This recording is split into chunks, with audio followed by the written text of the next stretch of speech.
morning. Welcome to Professional Security Institute's live broadcast. This morning we're going to discuss a few things, mainly going to do report writing. Let me take this time to introduce to you. I have a nice security class here. We got about 7 members deep right now. Most everybody's looking for a position. Any employers out there, hit us up. If you have any questions, go ahead and ask while we're doing a live stream. Honestly, back there behind the camera will tell me anything or ask me any questions. So, report writing. Well, quite honestly, there's 2 ways to do reports. First person and third person. First person, you sound very conceited about yourself. You like yourself, that's nice. Third person to me is actually the best. It sounds like you're telling a story. The only downside is you got to keep using your own name over and over and over again. I'm going to give you a good format that has always worked. Never rejected, always worked for me. There's some key words to pay attention to. Main things in reports: the who, what, where, when, why, how, action taken. Well, one of the things you will probably never get to understand is the why. There's 7 essentials in report writing that I mentioned. Why is the one that is never really known. You don't really get to know why somebody did something. They may tell you one thing and really mean another thing. So, words to live by.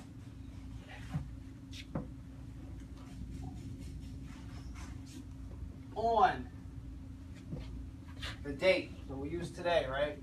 Month format, August 4th, 2016. So there's the date.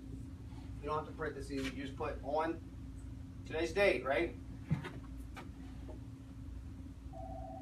At approximately. Short people problems, I swear. That word right there, approximately. Timestamps are very revealing. So let's say that you know, all right, it's 10:16 right now.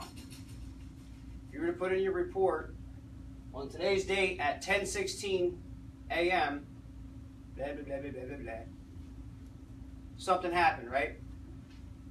And then it goes back and say it was an actual serious situation. You have to go to court. They're looking at a timestamp video because there's cameras in the classroom, right? And it says, well, my timestamp says it was 10:12, 10:18. You are saying pretty much without that approximate there that you're saying that at exactly 10:16 the incident took place at. But in reality, in accordance with timestamps and God knows whatever type of time system they use, it could be a different time. That could make your entire testimony inadmissible in court. So use approximate. Approximately. Why is it approximately? Because hell, you don't know. Your phone, my phone could say one thing, like actually I just said it was 10:16 and my laptop's telling me it's 10:14. Okay, so those timestamps are very important. So use the approximate. It gives you a certain amount of leeway when it comes to that time. At approximately 10:16, I use military time hours. So we've established the when, then we get into the where. Now we're going to go to location. So on August 4th, 2016, at approximately 10:16 hours, located. Well, that's horrible. Legible.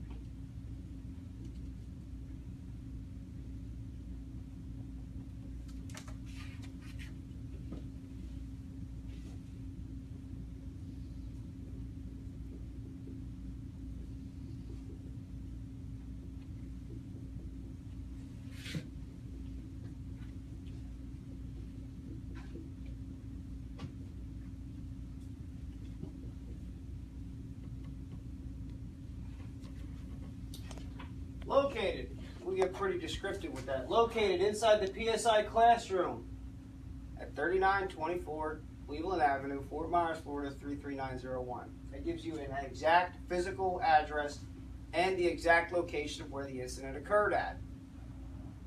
If it's an intersection, that's exactly what you're going to put. This intersection right here is 41 Winkler.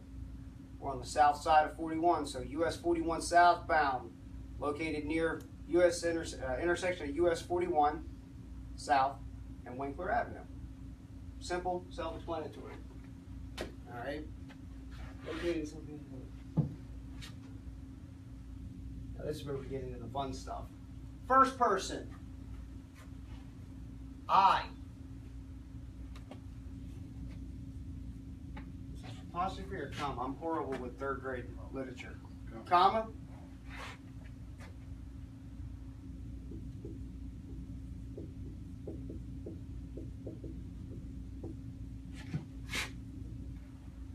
I, S-O-M Fowler, comma, blah, blah, blah, blah, blah, blah, whatever. This is a first person format. What you're doing is establishing that I means this person right here. Okay? Now, after this, every time that you finish the sentence, now I, blah, blah, blah, whatever, boom, did this, and then I did whatever. You have established that I stands for you, S-O-M Fowler, Security Officer Mike Fowler. All right? Third person, all you're doing is getting rid of the I. S-O-M Fowler, let's say,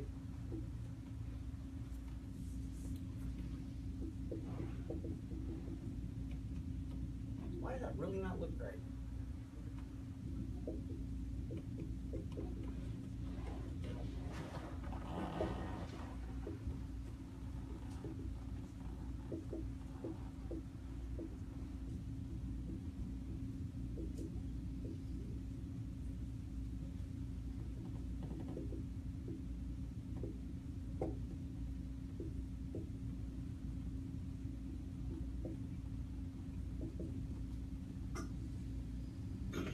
You have a block of instruction to what appears to be descriptive but vague. Okay? This is where we're going to get into, let's say that we're describing a vehicle, describing an article of clothing. What color shirt am I wearing? You got brown, tan, khaki, coyote tan, desert sand, beige. You've got multiple colors to choose from. So what appeared to be, if you're describing me, I'm a white male. Remember, what appears to be a white male, approximately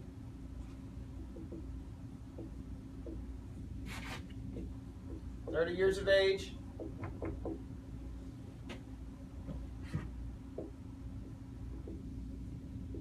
wearing a long sleeve, whatever I want to call it, long sleeve,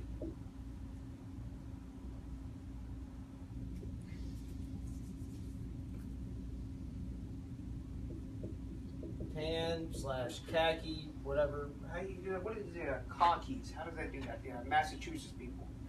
I don't know. Car keys, right? So tan or khaki colored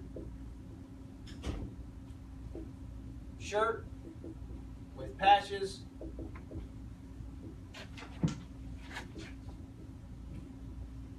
long pants,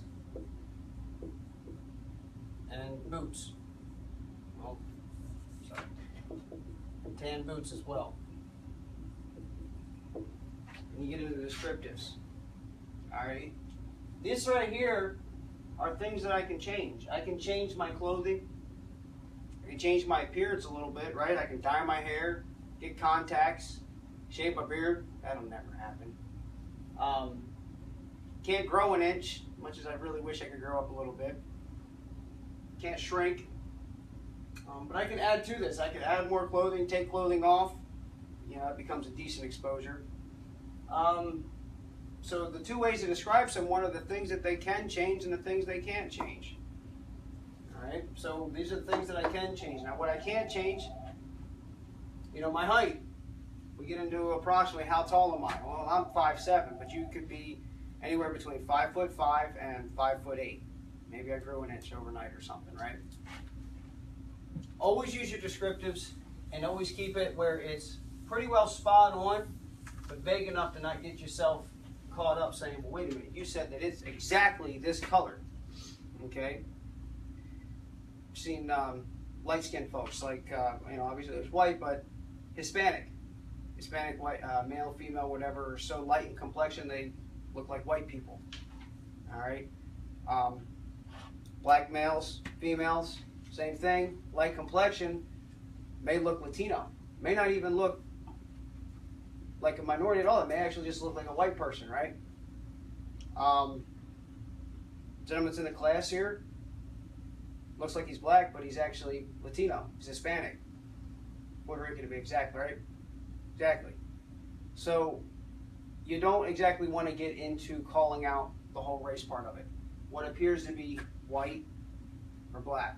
And then if they appear to be Latino, Hispanic is usually just described as Hispanic. We don't get into separating everything even more by race. It's just white, black, Hispanic, Asian, Oriental, whatever. Oriental is just going to be Asian. I mean, you keep it to the core components of everything. All right, don't try to break it down, because I mean, and anybody knows anything about different races, even in the black community, you've got red, you've got different complexions, you've got dark, you've got light, you have different complexions just inside of one race by itself. So don't try to get into that. Facial hair, do they have it? Is it long? Is it short? Is it uncut? Is it well groomed? Do they have a well groomed appearance? You know, do they have what are the millennial kids doing today? Hair's all over the place, skinny jeans. Skinny jeans. God help us. This generation is so screwed, it's not even funny. But anyway, you got to keep up with the descriptives. And then when you do a report, same for vehicles. At night, black, blue, green, those dark colors like that, you can't really tell. So what is it? Well, it's a dark in color car, truck. What type of car was it? 2-door, 4-door, sedan, coupe, hatchback? Those are things that you want to remember. What's the license plate? You know, headlight colors, things like that. That's pretty much all there is to report writing. You know, who are they? Male or female? You know, what were they wearing? So who, what were they doing? Looking around. In this case, I'm teaching, right? That's what the what is. Why? It's my job and I'm paid to do it. Wouldn't be doing it otherwise, right? The action taken, sat here and learned. You know, so they also want to know what you're going to, what your course of action was. Notify your supervisor. Once you notify the supervisor, they're the ones that have authorized the use of the report, or authorized the report. You put in the bottom of there, my supervisor, whatever their name is, authorized this report. It gives you somebody else to fall back on too, because now that means that they're aware of the situation. All right. We'll get into more of that later on in the class. A little bit better descriptions. I'm just trying to keep it short, sweet for Facebook and YouTube. Facebook community.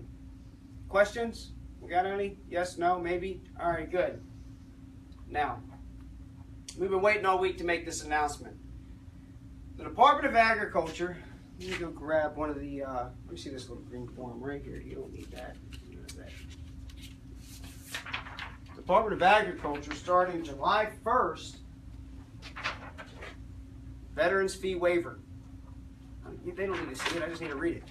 Veterans Fee Waiver on July 1st, all right? The initial application fee, the license fee, will be waived for anybody who has been discharged within the last 24 months before the date of application, all right? Especially for Class D security officer, but it is the only the initial license fee. Initial license fee for security officers is $45. The background processing is $42. You're still responsible for that. To coincide with this offer, we're doing the same thing. We are going to, well, we're going to give you a good break. Any veteran, United States military, yes, and even the Coast Guard. I know you guys are Homeland Security, but we'll still bring in, who's been discharged within the last 2 years. We will do the classes for $125. Now that is only available when you come in person to pay for the class, and you must bring your DD-214 with you. Anybody else who doesn't understand what a DD-214 is, you're not a veteran, so don't worry about it. Now, we've also started this wonderful YouTube channel. I believe it's the Professional Security Institute on YouTube, right? If you're on our Facebook page, there should be links going to it, I believe. If not, they will be up there soon. You get to see my smiling face anytime you want to. I know, trust me. I can't stand looking at myself in the mirror either. Here at PSI, we offer everything. Your D license, your G license, concealed carry. If you want to learn how to do a little bit more discretionary shooting, huh? Upgrades. For what? If they take the D class, they can upgrade to G, right? No, it doesn't work that way. That's why I was looking at you weird. It's not an upgrade, it's a secondary course. All right, you can become more well-informed. You got to be careful because an upgrade doesn't exactly work that way. It's a whole separate set of course. It's a whole different curriculum. You're still touch base on 493, 776, and 790, but you still have to remain informed on the fact that it's going to cost more, and it's another. If you do it outside of 6 months, it's not. You've got to pay for an entire application fee and a whole new background processing fee. So if you do decide to get your D license and your G license, it's going to be my advice to you to get it done within 6 months, because outside of the 6 months time frame, you lose the background check. You have to do it again. So save money, save $42, get your license at the same time. Now we do the bundle package, $444.44 to do a complete bundle package. It's going to be your D license, your G license, your concealed carry license. All right, that's all of the classes that we offer here. That also includes the use of firearms and ammunition and the range fee. Now, if you're interested in security work, come see us. 150 in person, 140 online. Visit us online, psi.fortmyers.com. Save you $10, plus you pre-register for the class. Call me before you do it, though. That way we can discuss how that gets done. Just because, hey, I want to pay for the class 2 months in advance. Yeah, no. We may not even be around in 2 months. Who knows, you know? So we want to make sure that we have everything up and up. Now, we go over the applications in person. We go, I mean, nobody fails my test. Quite honestly, you've got to try to fail. The test is stupid simple. And if you're a bad test taker, I get it.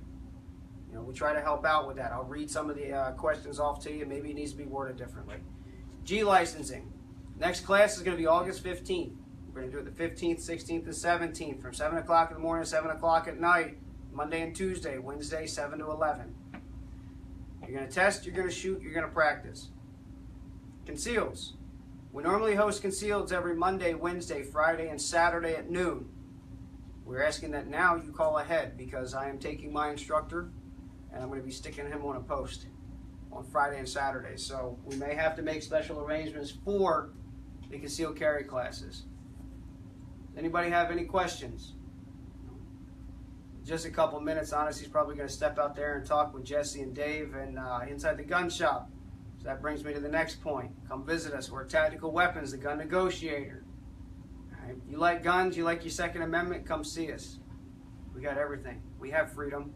We have freedom in all different calibers, from 22 to 50 BMG.